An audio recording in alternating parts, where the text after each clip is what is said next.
Absolutely. So let's take a listen or a look at the first couple minutes of this. We're not going to subject you to all 30 minutes, obviously. But yeah, this is the kind of content he's making now about Greta Thunberg. And whatever you think about Greta Thunberg, you know, who cares? Like, you're allowed to make fun of her. I'm not going to sit here and clutch my pearls over someone making a joke at her expense. But again, regardless of whatever you think about her as a person, she's 100% correct about climate change. And that's what should matter. That's what should matter. And like I said, when it comes to the substance, her argument about climate change and the urgency with which we must address it is 100% on point. So anyway, let's take a look. They're having the Davos meeting, and these guys from Rebel News in Canada, are they're getting to question people as they walk the street, meaning powerful people like the heads of countries, the heads of Pfizer, and now Greta Thunberg. Now, Greta Thunberg's she has a huge platform. She's being propped up by every news agency, every NGO. She's getting propped up by lots and lots of people, and she has a lot of power. She has I don't know about power, but she has a big reach and a lot of influence, right? And also, drop the fedora, bro. You look like shit. Just saying. So remember when she said this, right? Are you here? How dare you? It is the most important person in the world, according to the World Economic Forum. It is young Greta Thunberg. So they confronted her and they wanted to ask her a few questions. And now, what I just want to preface this by saying, she's not a kid. She's 20 years old. So she's 2 years older than soldiers who are serving in Iraq, Libya, Afghanistan, Syria, Ukraine. She's 2 years older than all those people. So she's not a kid anymore. But she acts like a kid. She acts like she's 12 years old. This is really weird. You tell me. That's so strange, Jimmy, because you're like 65 and you still act like you're 12 years old. I thought that was funny. Right. What you think of this? Because it seems to me she has a chance to answer questions, people who she's going to have to convince so we can all get on board for this climate change thing, because you can't do it with only half the population or a quarter of it. You have to get everybody on board.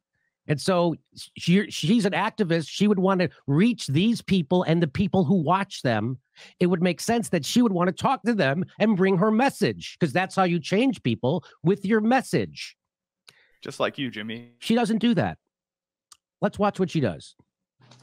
Greta, how did you get here today? What was your climate footprint in traveling here? Now, that seems like a totally legit question to ask the world's #1 climate change activist. What's the best way to travel if you're conscious of climate change? So how did you travel to get here? What's your plan? And she doesn't answer. And she giggles like she's 12 years old. That's not what a grown-up does when you're asked a question on the world stage. All right. So again, it's cool to criticize Greta Thunberg. You know, you can say whatever you want. I'm not going to fucking clutch my pearls about it. But let's remember how Jimmy Dore handles himself when he's confronted with questions about the message he spreads and when he's questioned about his talking points. Do you guys remember this? But we're not there yet. So I sent you a picture, Adam, if you want to bring it up. One of the main piece of evidence that I see cited, that you cited, Dave, that Jimmy cited many months ago about this claim that the U.S. coup Ukraine was, as you said, the Victoria. You're really going to debate this? You're going to debate whether fucking the United States couped Ukraine? You guys enjoy it. Take care, you guys. This has been fun. Thanks for coming on, Jimmy. Take care. Okay. And I really appreciate you saying I was funny. I think that I cannot, no matter who it is, if they find me funny, I have a spot for them in my heart. But I'm not going to do this. False. You don't care? I'm not going to do this. This is ridiculous. I'm not going to go black is white, in is out. And if the point of it is this is an economic proxy, so you don't even know what I'm going to say about the Newland phone call. No, what I'm just saying is about Newland. I know none of this matters. What Kurt is saying is right. It was that it doesn't matter. What's your end point? That we should be helping and spending $100 billion in Ukraine or not? We're there for the same reason we did Libya, for the same reason we did Iraq, for the same reason we did Afghanistan and Yemen, and now we're doing Somalia and Ethiopia for the same reasons. That's the same reason we're there. And any discussion about it is just stupid. Jimmy, I appreciate you, and I thanks for having me. I mean, Jimmy, before true, because you and everyone else. It's okay. You It's and okay. everyone else brings this stuff up in your video. It's okay. If it didn't matter, you wouldn't bring it up. It's okay. It's okay. It's good talking. Honest to God, you guys, you could have it out with Dave. Dave is doing a great job, and there's no reason for me to get upset. Okay, so That's fine. I understand you don't want to, be fact checked or talk about anything. Hey, Sitch, no, Sitch. Hey, you're right. Hey, you want to have? Should we talk about if water is wet? Yes, we could. Jimmy. All right, I'm gonna take. Wait, Jimmy. Before you go, thanks for coming on. Come back on the show again sometime. We'll discuss. Take care, man. Have a good Sunday. Okay, I'll be Rush honest, is wrong. Rush is wrong. Now that we've established Rush is wrong, what Sitch is, all the things Dave said are lies. I agree with Sitch. So yeah, there you go. That's what. Yeah, Jimmy Dore, when confronted, when questioned, even lightly, the most polite way possible about the talking points he espouses constantly on his show, what does he do? He laughs like a child and flees like a fucking bitch.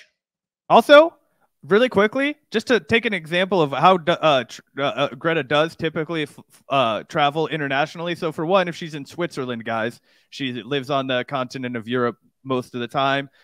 So you take trains around, and trains have a much lower carbon footprint than cars do or airplanes do or anything like that. But she is committed to, her environmental activism. And so when she did come to the United States, guess what she did? She rode on a fucking boat. Okay. She sailed from Plymouth, UK to New York. She went from Hampton, Virginia to Lisbon. She refuses to fly because of the carbon emissions of the air industry, and the trip was announced as carbon. So guess what, bro? She's walking the walk. She just doesn't want to talk to these fucking right-wing hecklers. Okay. Yep. And Jimmy has no ground to stand on because he won't talk to anybody when he goes on their show with the express intent to talk to them. Greta Thunberg's just walking down the street, and apparently Jimmy thinks that these guys are entitled to her time when he's not going to give a fucking simple argument himself, when his whole fucking job is political analysis, political commentary. Fucking ridiculous, and totally people in glass houses throwing stones. Yeah, and don't get it twisted. These journalists who are haranguing her on the street and heckling her on the street, they're climate change denying right-wingers. Again, I don't particularly care if you criticize or make fun of Greta Thunberg. I really don't. But don't praise the fucking climate change deniers that are heckling her on the street. You can do one without doing the other, and it just makes it so obvious. It gives away the game. He's pandering to the right wing for money, which is what we've been telling you guys here for a while now. And it's so fucking obvious that if you're still denying it, you're either stupid or you're personally, financially invested in him and his fucking grift, his right-wing project. 100%. So there we go.